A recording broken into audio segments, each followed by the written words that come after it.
लंकापति रावण के वध के बाद जब अयोध्यापति प्रभु श्री राम की कीर्ति दूर दूर तक फैल रही थी और वह मर्यादा पुरुषोत्तम कहलाने लगे थे, तब एक दिन महादेव शिव की इच्छा भी मर्यादा पुरुषोत्तम श्री राम से मिलने की हुई।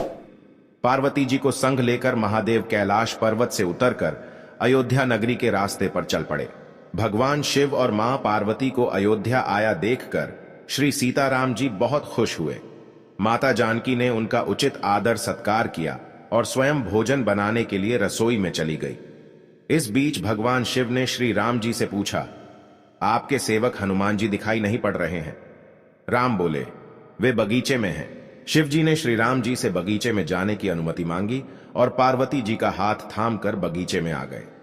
बगीचे की खूबसूरती देखकर उनका मन मोहित हो गया। आम के एक घने वृक्ष के नीचे हनुमान जी दीन दुनिया से बेखबर गहरी नींद में सोए थे और एक लय में खर्राटों से राम नाम की ध्वनि उठ रही थी। चकित होकर शिव जी और माता पार्वती एक दूसरे की ओर देखने लगे। माता पार्वती मुस्कुरा उठी और वृक्ष की डालियों की ओर इशारा किया। राम नाम सुनकर पेड़ की डालियां भी झूमने लगी थीं और इनके बीच से भी राम नाम उच्चारित हो रहा था।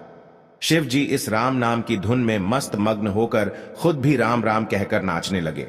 माता पार्वती जी ने भी अपने पति का अनुसरण किया और अपने कोमल पांव थिरकाने लगी। शिव जी और पार्वती जी के नृत्य से ऐसी झनकार उठी कि स्वर्गलोक के देवतागण भी आकर्षित होकर बगीचे में आ गए और राम नाम की धुन में सभी मस्त हो गए। माता जानकी भोजन तैयार करके प्रतीक्षारत थीं, परंतु संध्या घिरने तक भी अतिथि नहीं पधारे। तब अपने देवर लक्ष्मण जी को बगीचे में भेजा। लक्ष्मण जी तो स्वयं को श्री राम का सेवक ही मानते थे, अतः बगीचे में आकर जब उन्होंने धरती पर स्वर्ग का नजारा देखा तो खुद भी राम नाम की धुन में झूम उठे। महल में माता जानकी परेशान हो रही थी कि अभी तक भोजन ग्रहण करने कोई भी क्यों नहीं आया। उन्होंने श्री राम जी से कहा, भोजन ठंडा हो रहा है, चलिए हम ही जाकर बगीचे में से सभी को ले आएं। जब सीताराम जी बगीचे में गए तो वहां राम नाम की धूम मची हुई थी।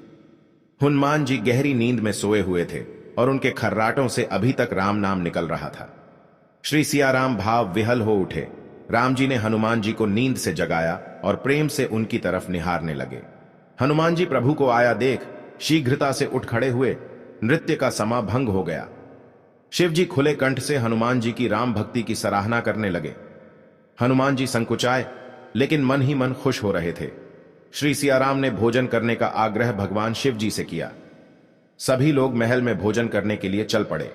माता जानकी भोजन परोसने लगी। हनुमान जी को भी श्री राम जी ने पंक्ति में बैठने का आदेश दिया। हनुमान जी बैठ तो गए, परंतु आदत ऐसी थी कि राम जी के भोजन करने के उपरांत ही सभी लोग भोजन करते थे। आज श्री राम के आदेश से पहले भोजन करना पड़ रहा था।